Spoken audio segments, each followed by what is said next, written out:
নমস্কার। বর্তমানে বাইরে যে গরম তাতে কি আপনি নাজেহাল হয়ে পড়ছেন?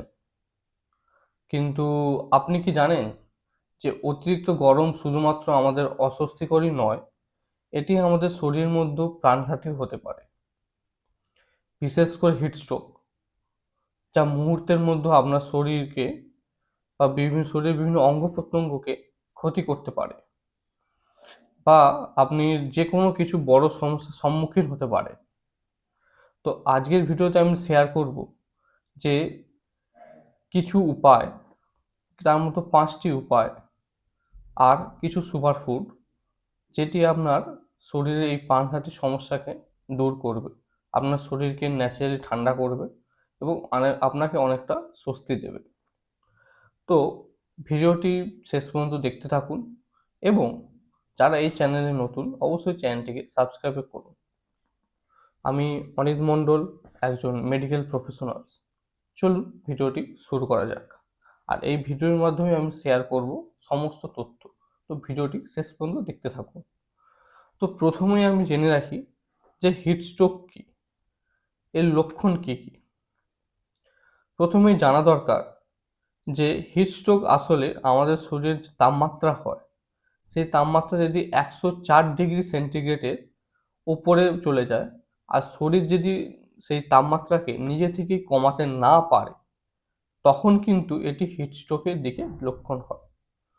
তো এর প্রধান লক্ষণগুলি হচ্ছে প্রচণ্ড মাথা ব্যথা হয়, বমি বমি ভাব, দ্রুত হৃদস্পন্দন, অনেক সময় দেখা যায় যে ঘামই বন্ধ হয়ে যাচ্ছে। অতিরিক্ত গরমে যখন ঘামছে, ঘামটা অটোমেটিকলি বন্ধ হয়ে যাচ্ছে আর ঘাম দিচ্ছে না। তো আপনার বা আপনার পরিচিত কারো যদি এরকম হয়, তাহলে অবশ্যই দেরি না করে তার দ্রুত ব্যবস্থা নিন। তো কী কী ব্যবস্থা নেবেন? প্রথমেই তাকে পানীয় বা ডিহাইড্রেশন দেবেন। ১ নম্বর মনে রাখুন যে পানীয় বা ডিহাইড্রেশন প্রথমেই দেবেন। কীভাবে? আপনার সুস্থ থাকার সবথেকে বড় চাবিকাঠি হচ্ছে যে ডিহাইড্রেশন, হাইড্রেশন করা। সে ডিহাইড্রেশন হয়ে গেলে হাইড্রেশন করবেন। হচ্ছে হাইড্রেশন করা। এর মানে এই নয় যে আপনি তাকে সারাদিন কোল্ড ড্রিঙ্কস বা অন্যান্য ঠান্ডা জাতীয় পানীয় খাওয়াবেন বা অতিরিক্ত মিষ্টি শরবত খাওয়াবেন। তাতে কিন্তু সুগার লেভেলে বাড়ার সম্ভাবনা আছে। তো কী করবেন? ডাবের জল খাবেন। কারণ এটি ন্যাচারাল, এতে প্রচুর পটাশিয়াম, ইলেক্ট্রোলাইটস আছে এবং শরীরটাকে তাপমাত্রায় ব্যালেন্স রাখতে সাহায্য করে। ওআরএস, যারা রোদে কাজ করে তাদের জন্য কিন্তু এটা জীবনদায়ী হিসাবে কাজ করে।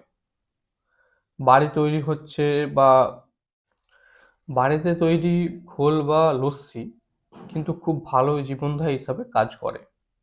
তো এটি পানীয় হিসাবে আপনি গরমকালে খেতে পারেন। সুপার ফুড হিসাবে যেটা আমি বলি যে জিরে আর আদা। আমরা সবসময় স্বাস্থ্য রক্ষার জন্য প্রাকৃতিকের ওপরই বেশি নির্ভর করি আর সেটা নির্ভর করা অবশ্যই উচিত। তো এই গরমে যদি আমরা শরীরকে ঠান্ডা রাখতে হয়, তাহলে জিরে ভেজানো জল জাদুর মতো কাজ করে। কিভাবে? আগে যদি আপনি রাতে ১ গ্লাস জিরে মেশানো জল ভিজিয়ে রাখেন, সেটি সকালে ছেঁকে খান, তাহলে হজম যে ক্ষমতা থাকে সেটি অনেকটাই বাড়িয়ে তোলে। শরীরের ভেতরকার যে তাপ সেটিও কমাতে সাহায্য করে। তাই হালকা আদা বা চা যদি জলের সাথে রস মিশিয়ে খান, তাহলেও কিন্তু আপনার শরীরে ঠান্ডা রাখতে এবং জীবনদায়ী হিসাবে কাজ করে। রোদ থেকে আসা সমস্ত যে মাথা ব্যথা, এই সমস্তগুলি দূরে রাখতে সাহায্য করে।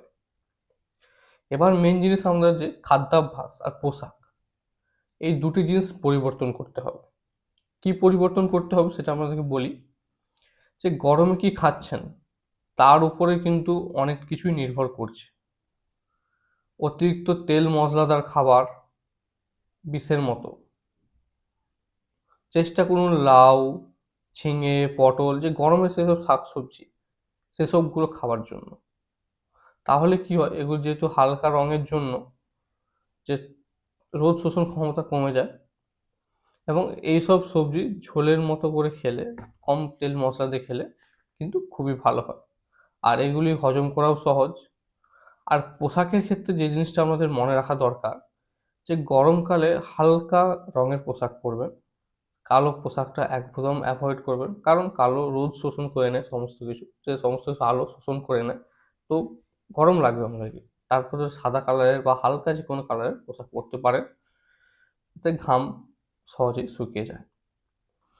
তো বিশেষ সতর্কতা কিছু আপনাদেরকে লক্ষ্য রাখতে হবে, যে যদি আপনি দুপুর 12টা থেকে বিকেল 3টে বা 4টের মতো বাইরে বেরোন, অবশ্যই এই অতিরিক্ত রোদের মধ্যে ছাতা ব্যবহার করবেন।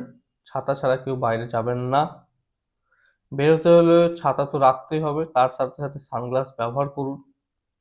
আর রোদ থেকে সহজেই ফিরেই ফ্রিজের যে কোনো ঠান্ডা জল, যে কোনো ঠান্ডা খাবার একদম খাবেন না। এটা একদম আমাদের বাধা। গরমকালে একটু দূর রাখতে হবে না, তো একদম খাবেন না। এতে আমরা শরীরে যে তাপমাত্রা হঠাৎ বেড়ে যায় যখন বাইরে থাকেন, আবার ঠান্ডা জল বা ঠান্ডা কিছু খাবার খেলে তাপমাত্রা হঠাৎ আমাদের কমে যায়। এর ফলেও কিন্তু আমরা হার্টের উপর চাপ পড়তে পারে, চাপ সৃষ্টি হয়। তো অবশ্যই এই জিনিসটা আপনারা খেয়াল রাখবেন। তো লাস্টে আপনাদেরকে একটাই কথাই বলবো, যে আশা করি আপনাদের এই ভিডিওটি, এই মাধ্যমে যে টিপসগুলো আপনাদেরকে দিচ্ছি অবশ্যই মেনে চলুন। এই গরমে সুস্থ ও সতেজ থাকুন, এবং যদি কোনো আপনাদের কিছু অসুবিধে হয় বা কিছু জানা দরকার এই সম্বন্ধে, অবশ্যই কমেন্ট করুন। আর কিছু এমার্জেন্সি হলে অবশ্যই আমরা থাকা পাশে কোনো স্বাস্থ্যকেন্দ্রে অবশ্যই যোগাযোগ করুন, বা তাকে পেশেন্টকে নিয়ে যান, দ্রুত সুযোগ সুবিধা করে দিন, এবং তার স্বাস্থ্যের কথা ভেবে অবশ্যই আপনারা পদক্ষেপ নিন। তো ভিডিওটি ভালো লাগলে অবশ্যই লাইক করবেন, সাবস্ক্রাইব করবেন। তো আপনাদের আরও কিছু জানার থাকলে অবশ্যই কমেন্ট করুন। অবশ্যই আমি আপনাদেরকে সমস্ত উত্তরটা দিয়ে দেবো, সমস্ত প্রশ্নের উত্তর আমি আপনাদেরকে দিয়ে দেবো। সুস্থ থাকুন, সাবধানে থাকুন, আর চ্যানেলটিকে অবশ্যই সাবস্ক্রাইব করতে ভুলবেন না। নমস্কার।